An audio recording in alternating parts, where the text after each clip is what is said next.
Alright, I just replaced the blend door actuator on my 2010 Nissan Titan Pro 4X. It's also called a mixed door actuator or even an HVAC actuator. Why it needs more than one name is a mystery to me. Man, if I can do it, you can do it. I just learned a few things in this process that I've not heard mentioned on other YouTube videos. So specifically in this video, in addition to an overview and a how-to, I'm also going to be going over compatibility with a non-OEM part, how to get this job done with a not super low profile ratcheting wrench set, as well as some tips I use to make sure I don't lose tools deep behind my glove box. So yeah, hope this can help someone. All right, everything I used to get this job done is right here. Part-wise, this is the blend door actuator I picked up from AutoZone, $30 before tax. I would have loved to use the Nissan part, but again, it's on back order, and I didn't have that kind of time to wait around, so I can now confirm that this is in fact compatible. Part-wise, my cam plate, this is my old one, broke off. This is a stopper that I could not fix, so I did have to buy a new cam plate from Nissan. They had it on hand, so I didn't have to wait. I want to say this was $34. I picked it up, so I didn't pay for shipping, referred to as a lever heater. There's the part number there. So all in, you're talking what, 65, 70 bucks to save yourself about $1,000. I'll take it. I mainly used this. This is a 5.5 closed wrench. I rigged just a girth hitch with some string so that I did not lose this deep inside my truck. It did fall several times, so this was a godsend. I was able to use this socket. This is the 732, which is the 5.5 millimeter equivalent, for a handful of screws. You also need a 7 millimeter socket to get the blend door actuator off of the mounting plate itself. I was able to use this a few screws, but again, mainly using this. Only needed the drill just as my solution to clear away plastic to make the non-OEM part fit. So that won't be needed if you do not have to do that. There you go. All right, just a note on this tiny 5.5 millimeter wrench. I tried to find this at Lowe's, Home Depot. They do not sell, at least in single wrench form, anything smaller than a 1/4 inch. Unless you're buying a whole set, maybe you could get one this small. But unfortunately, I had to order this from Amazon. I want to say it was somewhere between $6 and $8. I could not do this job without it. So, yeah. Okay, first you take off this cover plate to your heater core, which is right here. You got 4 screws. I was able to get 3 of them, this one, and this one back here, off with a not really a low profile ratcheting wrench set. It's about 1.5 inches. But this one I could not get. You could probably do it with a low profile. I don't have one. Had to use this manual closed 5.5 mil ratchet to get that out. Then your blend door cover plate has 3 screws. 1, 2, 3. I could not use this for any of those. I had to get all 3 out by using, again, this 5.5 mil.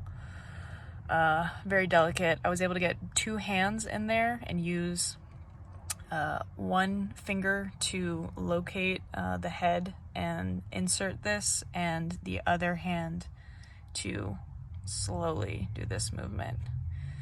It's tedious, but it'll get the job done.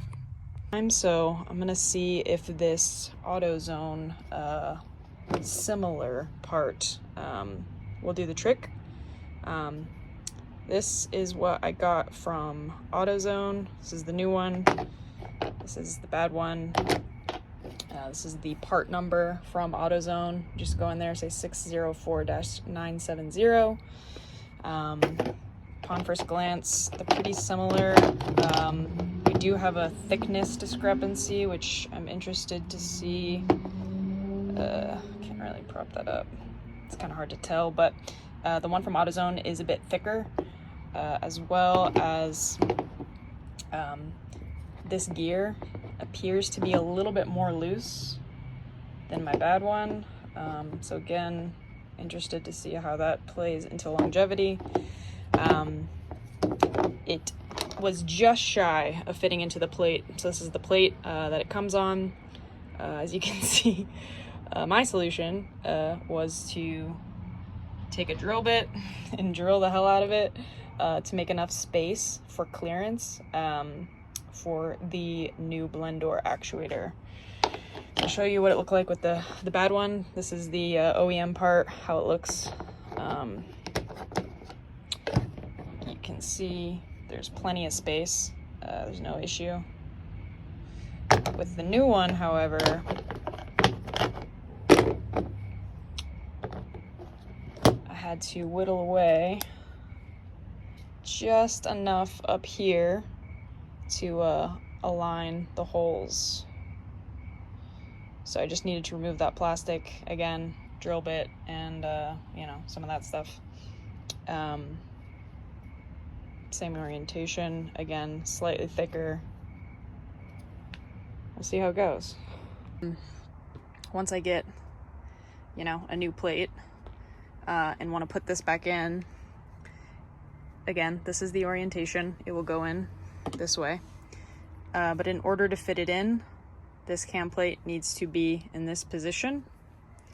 In order to get it into that position, it has to be, I guess there's one of two ways you can do this. So you got 7 teeth here,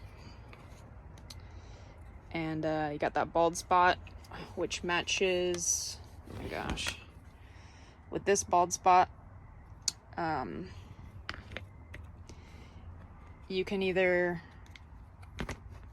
take these out, open up these hinges, open up the device itself, and manually alter the gears so that the bald spot, I don't know, that's what I'm calling it, aligns with this arrow. See how I'm off here by about maybe two turns? Or what I'm gonna do is plug this into where it plugs in, turn on the vehicle, turn on the heat, and I'm going to watch and wait as this piece starts to move and stop. I don't know if this will work. We'll see. If this works, then I'll do it until it gets into the orientation I want, so I don't have to take all these things off and open up the device. We'll see if it works. Okay, so first thing for putting this all back together is if this arm is not already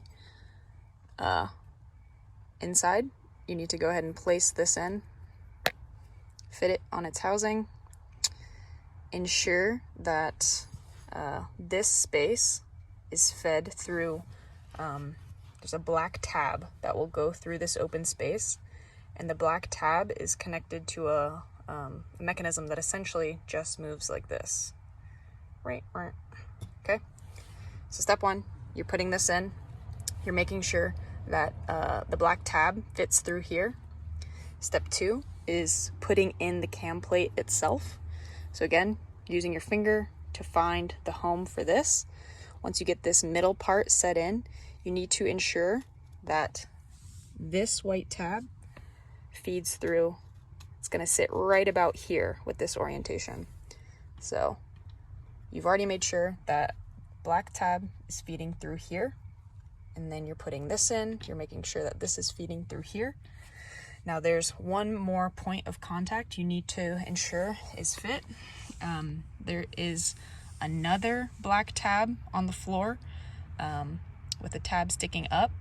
Again, it's the same mechanism as the one down here. It's an arm that kind of goes like that. It's fixed at this point. This one does the same thing. It's kind of doing like a this motion. So that tab has to fit in this groove. It's gonna fit, again, this is the orientation that you will actually be putting it in. Has to fit right in here. That is what will allow proper functioning. Yeah.